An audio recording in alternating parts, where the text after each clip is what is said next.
ప్రభువైన యేసుక్రీస్తు నామంలో ప్రతి ఒక్కరికి పేరు పేరున నా వందనాలు తెలియజేస్తా ఉన్నానండి. ఈరోజు దేవుని వాగ్దానం లూకాసు వార్త 22వ అధ్యాయము 26వ వచనము. మీరైతే అలాగు ఉండరాదు, మీలో గొప్పవాడు చిన్నవాని వలెను, అధిపతి పరిచారకుని వలెను ఉండవలెను. హల్లెలూయా. ఈ దినం దేవుడు మనతో మాట్లాడుతూ ఉన్నటువంటి మాట, ప్రియ సహోదరి సహోదరుడా, నీవు గొప్పవానివై ఉండొచ్చు, నీవు అధిపతివై ఉండొచ్చు, అధికారంలో ఉన్నటువంటి వానివై ఉండొచ్చు, సంఘ స్థాపకునివై ఉండొచ్చు, సంఘంలో పరిచర్య చేస్తున్నటువంటి వాడవై ఉండొచ్చు, సంఘానికి కాపరి అయి ఉండొచ్చు, గొప్ప దైవజనుడు అయి ఉండొచ్చు, వివిధ రాష్ట్రములలో దేశములలో నీవు ప్రకటించబడుతూ ఉండొచ్చు, ప్రకటిస్తూ ఉండొచ్చు. అయితే ఇక్కడ దేవుడు సెలవిస్తూ ఉన్నటువంటి మాట, నీవు గొప్పవానిగా ఉన్నట్లయితే చిన్నవాని వలె ఉండవలెను అనేసి, నీవు అధికారంలో ఉన్నట్లయితే పరిచారకునిగా ఉండవలెను అనేసి దేవుడు ఈ దినం హెచ్చరిస్తూ ఉన్నాడు. ప్రియ సహోదరి సహోదరుడా, ఈరోజు నీకు దగ్గర డబ్బు ఉంది అనేసి, పలుకుబడి ఉంది అనేసి ఈ లోకంలో విర్రవీగుతూ ఉన్నావేమో, ఈ లోకానుసారమైనటువంటి పనులను కలిగి ముందుకు వెళుతానే ఉన్నావేమో.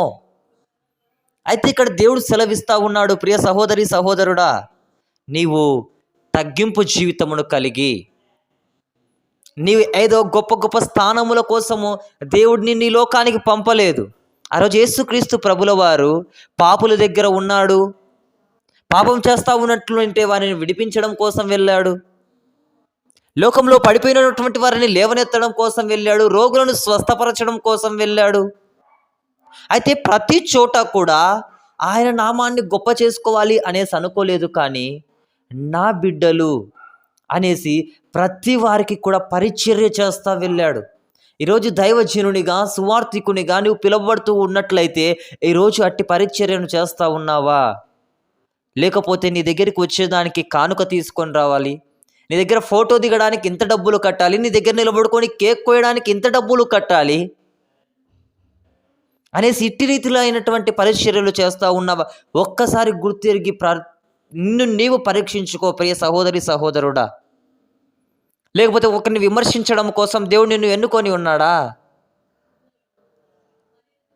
అయితే నీవు అధికము కలిగినటువంటి వాడవైతే, నీవు పరిచారకుడవై ఉండి, ఆ రోజు యేసుక్రీస్తు ప్రభుల వారు ఎట్టి రీతిగా అయితే శిష్యులకి, రోగులకి, అనేక మంది అధిపతులకి పరిచారం చేసి ఉన్నాడో అట్రీతైనటువంటి సేవ నిన్ను జరిగించాలి అనేసి ఆశపడతా ఉన్నాడు. ఈరోజు నీ యొక్క క్రియలను బట్టి, నీ ఆలోచన విధానమును బట్టి ఈరోజు దేవుని నామం దూషింపబడుతూ ఉందా, లేకపోతే దేవుని నామం హెచ్చింపబడుతూ ఉందా?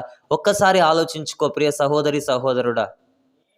నువ్వు ఎవరివైనా కావచ్చు, అయితే నీవు పరిచర్య చేయడం కోసం మాత్రమే పిలువబడ్డావు. నువ్వు పరిచర్య చేయాలి, నువ్వు రెస్ట్ తీసుకోవడం కోసమో, లేకపోతే అగ్రస్థానాలు కోరి నేను ఊరికే ఉండాలా, నేను సేవకుణ్ణి అనేసి నీవు ఊరికే ఉండడం కోసం దేవుడు నిన్ను పిలవలేదు. పరిచర్య చేయడం కోసమే నిన్ను పిలిచి ఉన్నాడు.